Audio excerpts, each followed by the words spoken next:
ಕೊನೆ ಹಂತದಲ್ಲಿ ಇವ್ರು ಗೆದ್ದು ಬಿಡ್ತಾರೆ ಮಂಜುನಾಥ್ ಅಂತ ಬರ್ತಾ ಇದ್ದರೂ ಈ ಮಾರ್ಜಿನ್ ಇರುತ್ತೆ ಅಂತ ಯಾರಿಗೂ ಲೆಕ್ಕ ಹಾಕೋಕ್ಕಾಗಲ್ಲ, ಇನ್ಕ್ಲೂಡಿಂಗ್ ಡಿ ಕೆ ಸುರೇಶ್ಗೆ ಲೆಕ್ಕ ಹಾಕೋಕ್ಕಾಗಿರಲಿಲ್ಲ ಆ ಮಾರ್ಜಿನನ್ನು. ಹಾಗಾಗಿ ಕೆಲವು ಸರಿ ಚುನಾವಣೆಗಳಲ್ಲಿ ನಮಗೆ ಅರ್ಥವಾಗದ ಕೆಲವು ವಿಚಾರಗಳು ನಮ್ಮ ಕಣ್ಣಿಗೆ ಕಾಣಿಸದವು ಒಳಗಡೆ ಕೆಲಸ ಮಾಡಿರುತ್ತೆ. ಅದು ಏನು ಬೇಕಾದರೂ ಮಾಡಬಹುದು, ಮೇಲ್ಗಡೆ ಕಾಣೋದೇ ಇಲ್ಲ. ಹಾಗಾಗಿ ಗೊತ್ತಿಲ್ಲ. ಅನ್ನಪೂರ್ಣ ತುಕಾರಾಮ್ ಅವರ ಈಗ ಅಂತರ ಏನಿದೆ ಅದು ಒಂದು 500 ಕಡಿಮೆ ಆಗಿದೆ. ಅದು 3ನೇ ಸುತ್ತಿನಲ್ಲಿ.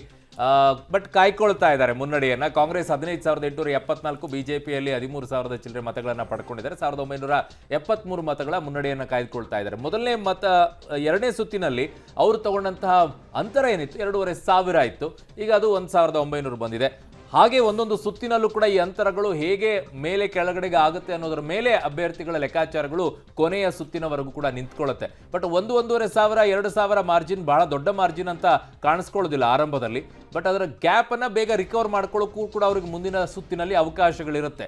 ಅದು ಅವರ ಬೂತ್ಗಳಲ್ಲಿ ಗೊತ್ತಾಗುತ್ತೆ ಲೆಕ್ಕಾಚಾರಗಳು ಏನು ಅಂತ ಹೇಳಿ. ಇದು ಸದ್ಯಕ್ಕೆ ಸಂಡೂರಿನ ಕತೆ. ಕಾಂಗ್ರೆಸ್ 15,874, ಬಿಜೆಪಿ 13,901 ಮತಗಳನ್ನು ಪಡ್ಕೊಂಡಿರೋದು. 1,973 ಮತಗಳ ಮುನ್ನಡೆಯನ್ನ ಅನ್ನಪೂರ್ಣ ಅವರು ಪಡ್ಕೊಂಡಿದ್ದಾರೆ. ಶಿಗ್ಗಾವಿಗೆ ಹೋಗೋಣ. ಶಿಗ್ಗಾವಿಯಲ್ಲಿ ಏನಾಗಿದೆ ಅಂತೇಳಿ. ಓಕೆ, ಈಗ ಸದ್ಯಕ್ಕೆ ಮಹಾರಾಷ್ಟ್ರದಲ್ಲಿ ಜಿದ್ದಾಜಿದ್ದಿನ ಹೋರಾಟ ಮುಂದುವರಿತಾ ಇದೆ. NDA 137, ಇಂಡಿ ಕೂಟ 135 ನೆಕ್ ಟು ನೆಕ್ಕಿಗೆ ಬಂದು ಕೂತ್ಕೊಳ್ತಾ ಇದ್ದಾರೆ.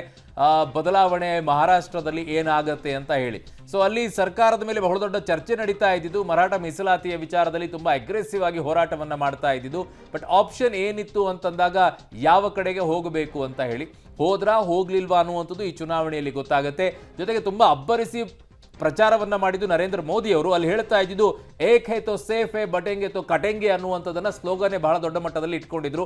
ಅದರಲ್ಲಿ ಜಮೀರ್ ಅವರ ವಿಚಾರವನ್ನ ಕೂಡ ಇಟ್ಕೊಂಡಿದ್ರು, ವಕ್ಫ್ ವಿಚಾರ ಇಟ್ಕೊಂಡಿದ್ರು, ಅಬಕಾರಿ ವಿಚಾರವನ್ನ, ಕರ್ನಾಟಕದ ಬಹಳ ಅಸ್ತ್ರಗಳನ್ನ ಪ್ರಯೋಗವನ್ನ ಮಹಾರಾಷ್ಟ್ರದಲ್ಲಿ ಕೂಡ ಮಾಡಿಕೊಂಡಿದ್ರು. ಅಲ್ಲಿ ಮಹಾರಾಷ್ಟ್ರದಲ್ಲಿ ಸಾಮಾನ್ಯವಾಗಿ ಮರಾಠಿ ವರ್ಸಸ್ ಮುಸ್ಲಿಮರು ಅನ್ನುವಂತಹ ಫೈಟ್ ತುಂಬಾ ಬರುತ್ತೆ. OBC ಅವರು ಒಂದ್ ಕಡೆಗೆ ನಿಂತ್ಕೊಳ್ಳುವಂಥದ್ದು.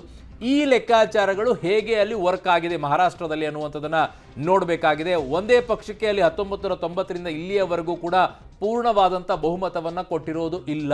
ಈಗ 29,000 ಮತಗಳ ಮುನ್ನಡೆಯನ್ನ ಅಲ್ಲಿ ಪ್ರಿಯಾಂಕಾ ವಾದ್ರಾ ಅವರು ಪಡ್ಕೊಂಡಿದ್ದಾರೆ. ಸರ್ ಹೇಳ್ತಾ ಇದ್ರು ಅದನ್ನ ಯಾವ ಲೆಕ್ಕಾಚಾರ ಹಾಕೊಳ್ಳೋದೇ ಬೇಡ, ಅದನ್ನ ಬಿಟ್ಬಿಡಿ, ಸುಮ್ಮನೆ ಅದ್ರ ಬಗ್ಗೆ ತಲೆ ಕೆಡಿಸ್ಕೊಳ್ಬೇಡಿ ಅಂತ ಹೇಳಿ. ಅಲ್ಲಿ ಆಕೆ ಬೇಸಿಕಲಿ ಅವ್ರಿಗೆ ಅಲ್ಲಿ ಡಿಸಪಾಯಿಂಟ್ ಆಗಬೇಕಾಗಿರೋದು, ಡಿಸಪಾಯಿಂಟ್ ಆಗೋಕ್ಕೆ ಅವ್ರಿಗೆ ಏನೂ ಇಲ್ಲ. ನಿರಾಸೆ ಆಗಲಿಕ್ಕೆ ನಾಮಪತ್ರವನ್ನು ಹಾಕಿದ್ದಿಂದನೇ ಏನಿಲ್ಲ, ಅವರಿಗೆ ಟೆನ್ಷನ್ ಇಲ್ಲ, ಏನಿಲ್ಲ. ಅಲ್ಲಿ ಅವ್ರಿಗೆ ನಿರಾಸೆ ಆಗಬೇಕಾಗಿರುವುದು ಮತ ಪ್ರಮಾಣ. ಎಷ್ಟು ಮಾರ್ಜಿನಲ್ಲಿಗೆ ಭಾಳ ಕಡಿಮೆ ಮತ ಪ್ರಮಾಣ ಅಲ್ಲಾಗಿರೋದು. ಇವರು ನಿರೀಕ್ಷೆಗೂ ಮೀರಿ ಕಡಿಮೆ ಆಗಿಬಿಟ್ಟಿದೆ ಅದು ತುಂಬ.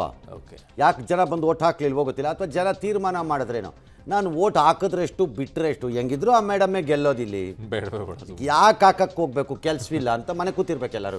ಯಾಕಂದರೆ ಮತ ಕಡಿಮೆ ಆಗಿದೆ.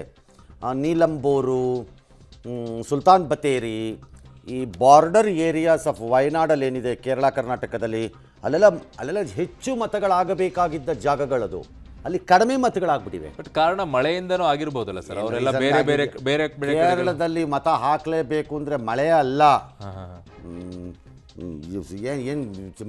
ಸಿಡ್ಲು ಹೊಡಿತಿದ್ರು ಹೋಗಿ ಹಾಕ್ತಾ ಇರ್ಬೇಕಾರೆ ಅವರು. ಹಂಗೆ ಅವರು ದೇ ಆರ್ ವೆರಿ ಕಮಿಟೆಡ್ ಆ ವಿಚಾರದಲ್ಲಿ. ಬಟ್ ಇಲ್ಲಿ ಹಾಕಿಲ್ಲ. ಹಾಗಾಗಿ ಅವ್ರಿಗೆ ಆ ನಿರಾಸೆಯ ಮಧ್ಯೆ ಈಗ ಇರಬೇಕಾದ ನಿರೀಕ್ಷೆ ಏನಪ್ಪ ಅವ್ರಿಗೆ ಅಂತಂದ್ರೆ, ಅದರಲ್ಲೂ ಎಷ್ಟು ಅಂತರದಲ್ಲಿ ಅಂತರ ಎಷ್ಟು ಅಂತ ಗೆಲ್ಲೋದು. ನಾಳೆ ತರಲೆ ವ್ಯವಹಾರ ಮಾಡಬೇಕಾದಂಥವ್ರುಗಳು ಒಂದು ಕಂಪ್ಯಾರಿಸನ್ಗೆ ತಂದು ಇಡ್ತಾರೆ. ಏನು ರಾಹುಲ್ ಗಾಂಧಿ ಅಷ್ಟರಲ್ಲಿ ಗೆದ್ದಿದ್ದ, ಪ್ರಿಯಾಂಕಾ ಇಷ್ಟೇ ಗೆದ್ದಿದ್ದ ಅಂತ ತರ್ತಾರೆ. ಸುಮ್ಮನೆ ತರ್ತಾರೆ. ಗೆಲುವೇ ಬಟ್ ತರ್ತಾರೆ. ಹಾಗಾಗಿ ಗೆಲುವಿನ ಅಂತರ ಏನು ಅನ್ನೋದು ಅಷ್ಟೇ ಅಲ್ಲಿ ಇತ್ಯರ್ಥ. ಅದು 2 ಲಕ್ಷನೋ 1 ಲಕ್ಷನೋ 4 ಲಕ್ಷನೋ 3 ಲಕ್ಷನೋ, that is all is critical ಅಲ್ಲಿ.